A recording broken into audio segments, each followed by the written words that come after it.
Estamos prácticamente a 2 meses de ir a las urnas nuevamente a elegir a un presidente y una vicepresidenta de la República, o en el caso de la Revolución Ciudadana y su candidatura, en el sentido contrario, una presidenta o un vicepresidente. Para analizar el panorama electoral hemos invitado hoy a Pedro Donoso. Es un analista político destacado y queremos con él conversar sobre lo que se viene. Pedro, buenos días, bienvenido. Hola, buenos días, gracias por la invitación, atento a sus preguntas. En primer lugar, llama la atención y creo que puede ser positivo, no sé si usted coincida en esto, en que al menos en esta elección tendremos solo 8 candidatos, 8 binomios, a diferencia de la última, de poco más de 2 años, donde estuvimos casi en el doble de candidaturas. ¿Será mucho más fácil para el electorado decidir en esta ocasión? A ver, yo no soy muy fan de condenar lo cuantitativo. Es decir, si bien es obvio que hay, digamos, dificultades quizás más cotidianas, ¿no? El hecho de cómo organizas debates, el hecho de que con tantos binomios quizás a la gente se le dificulta un poquito más, pero creo que ese no es el verdadero problema. El verdadero problema es el que seguimos arrastrando, ¿no es cierto? De ser un país de partidos sin candidatos, de candidatos sin partidos, de candidatos y partidos sin ideología, ¿no? Es decir, vemos ahorita, por ejemplo, de los 8 binomios que tenemos, solo uno está compuesto por militantes de un partido. El resto finalmente son invitados, si podemos decir así. ¿Y esto por qué finalmente significa un problema? Significa un problema porque a la larga, ¿no es cierto?, el partido es el vehículo con el cual te conduce, ¿no es cierto?, la política a elegir a alguien.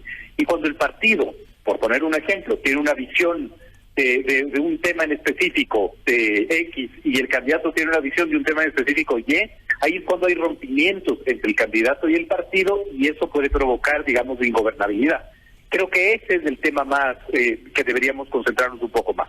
Pero la línea de pensamiento en cuanto a analistas y también a líderes de opinión es muy diversa en ese sentido, Pedro. Hay gente que dice que no, que es el momento de olvidarnos un poco de los partidos y que la ciudadanía se empodere, y lo que ocurre es que la ley electoral vigente, el Código de la Democracia, pone de cierta manera alguna cortapisa para impedir esa participación. Es un tema mucho más complejo que a lo mejor debería resolverse en los próximos años.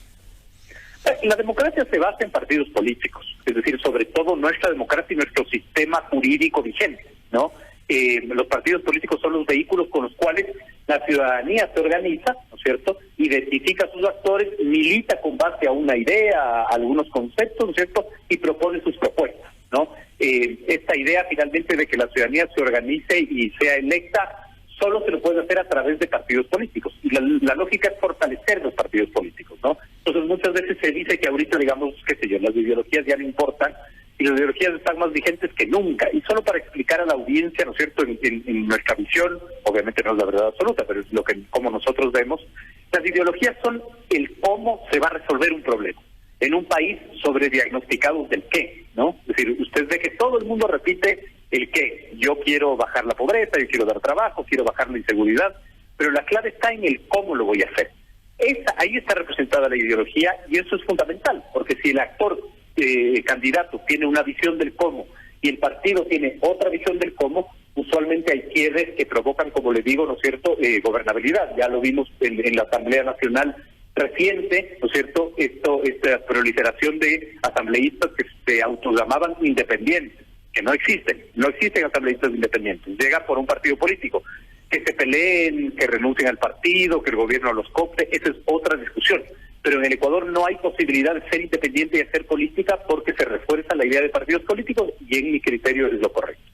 Pedro Donoso es un destacado analista político, con él estamos conversando sobre el panorama electoral. Pedro, la Asamblea Constituyente también ronda algunos candidatos la idea de poder llevar todo a foja cero nuevamente una vez que se posesione el nuevo presidente o presidenta en el cargo.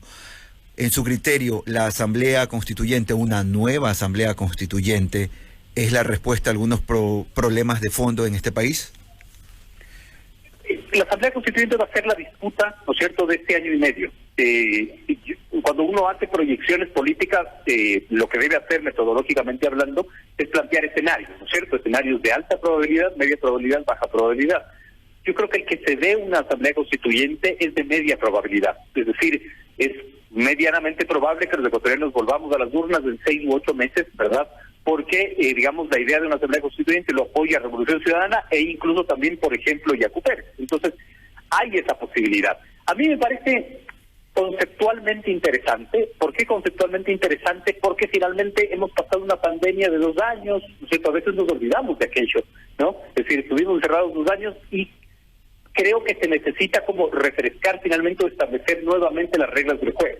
Asamblea constituyente o no, esa es otra discusión, ¿no es cierto? Pero creo que conceptualmente lo importante es rever nuestra situación ahora y replantear nuevas reglas, que puede ser a través de la misma Asamblea Nacional, sin necesariamente tener una Asamblea Constituyente, pero más allá de que nos parezca bien o mal, creo que esta va a ser la gran disputa, digamos, en el corto plazo, en este año y medio, ¿no? Y habrá que ver qué es lo que resulta finalmente.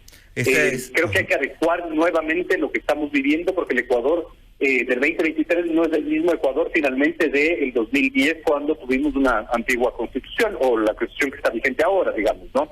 Hay gente que no es que es contraria finalmente a tener varias constituciones. Yo no creo que eso es tan grave, creo que más bien es demostración de madurez democrática el empezar a decir estas reglas ya no nos son suficientes, porque han sucedido varios hechos que nos llaman a ponernos nuevamente de acuerdo, un nuevo pacto social, ¿no es cierto? Es decir, qué es lo que queremos y cómo queremos resolver, porque como le digo, subestimamos mucho el hecho de que atravesamos una pandemia que nos encerró 2 años, que calculó finalmente miles de muertos. Entonces sí creo que vale la pena como repreguntarnos, ¿no es cierto? ¿Qué es lo que está sucediendo y cómo queremos enfrentar este nuevo Ecuador que tiene otro tipo de problemas, ¿no es cierto? La inseguridad, la pobreza, la salud mental, etcétera, etcétera, etcétera.